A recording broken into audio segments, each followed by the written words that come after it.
grand jury has suggested or recommended indictments, if you're not caught up on this story. The interesting part about this is the politics being played within that circle in and of itself. The person that you're seeing on your screen, the creepy looking, probably 30, but also could be 14-year-old smiling oddly at the camera, is the foreperson for the grand jury. Now, when you have a grand jury that recommends indictments, the last thing that I think prosecutors want to do is have that person go on TV and talk about the case. It's literally the last thing that you should do, especially if the case is involving a former president of the United States, this one in particular, former President Donald Trump. That's exactly the opposite of what this foreperson has done. Again, if you're not following this story, the foreman, foreperson, whatever, of the grand jury has been making the rounds and going on all of the TV channels talking about the case, which is not a good idea.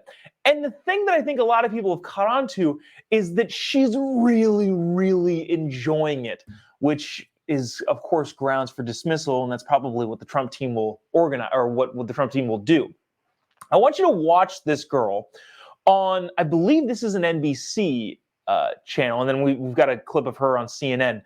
Look at how happy she looks to have been the foreperson of the grand jury who recommended an indictment on the former president of the United States. This is again, this weird political landscape where we have activist jurors now, which is a problem, going on TV, just so excited. Let me know in the comment section what you think about her. I'll try and read some of these comments.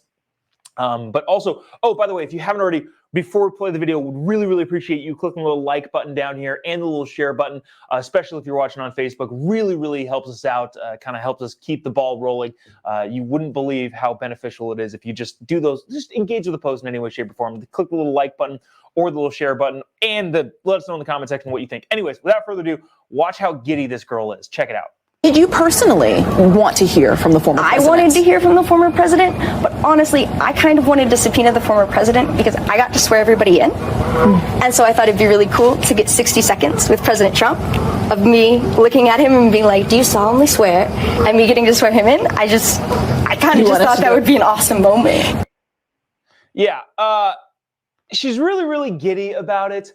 And especially, I don't know the politics behind it, by the way, but I think it's probably safe to assume that she thought she was going to have some sort of power over the president that she hated so much. Again, I don't know. Maybe she's like a diehard Republican and was a huge fan, but I really, really doubt it.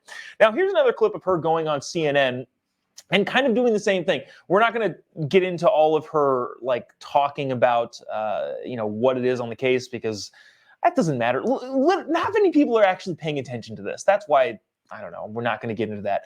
But I just, again, want you for a second time to see how giddy and joyful she is to go on all of the talk shows and talk about her role in issuing or recommending indictments from the grand jury. Oh my gosh, I'm so excited. Check this out. Emily, thank you for coming on. I do want to say off the top, as you and I just discussed, but for everyone to know, you are somewhat limited in what you can discuss, recommended as a group to face indictments. Well, thank you for having me, first of all. And I'm hesitant to speak to something that the judge made a decision not to share. Okay, so it doesn't matter what she said because, again, not really following the case, and it's not important in my opinion. But it's just like smile, like, oh my gosh, I'm so excited. Thanks you for having me on TV. Now, just for the record, I am not the only one that thinks this. I'm not the only person that's thinking, this is a terrible idea. Like, what are you doing? If you're a prosecutor in the case and you're the one arguing in front of the grand jury, and then you finally convince the grand jury that you need to indict a former president, the last thing that you would want the foreperson of that jury to do is go on TV and talk about the case. If there isn't anything that's going to ruin the case for the prosecution, it's going to be this. Chances are the Trump team will go and say, look, this is politically motivated, and therefore we need to throw this case out. And they'll probably be able to win on that. Now, again, I'm not the only person saying that. This is Anderson Cooper on CNN, not a fan of Donald Trump, and on a network that is not fans of Donald Trump. Watch this this exchange with him and I believe another attorney. I'm not sure who the other guy is. But even them are saying, yeah, this was a terrible freaking idea. Check this out. Why this person is talking on TV, I do not understand. She's clearly enjoying herself. Yeah. But I mean, is this responsible? She was the foreperson of this grand jury. This is a horrible idea, and I guarantee you that prosecutors are wincing watching her go on this. I was wincing just watching her eagerness Yes. to, like, you know, hint at stuff. It's painful in that respect. This is a very serious prospect here. We're talking about indicting any person. You're talking about potentially taking away that person's liberty. We're talking about potentially a former president for the first time in this nation's history. She does not seem to be taking that very seriously. There's no reason for her to be out talking. No, I mean, it's a prosecutor's nightmare. Mark my words, Donald Trump's team is going to make a motion if there's an indictment to dismiss that indictment based on grand jury impropriety. She's not supposed to be talking about anything, really, but she's really not supposed to be talking about the deliberations. She's talking about what specific witnesses they saw, what the grand jury thought of them. She says some of them we found credible, some of them we found funny. I don't know why that's relevant, but she's been saying we found this guy funny or interesting. I think she's potentially crossing a line here. It's going to be a real problem for prosecutors. Yeah, that is the issue. I want to read some of the comments here that are kind of funny. Ryan says, "In my best devil voice, Trump will kneel before me." That's probably what she was thinking in her head.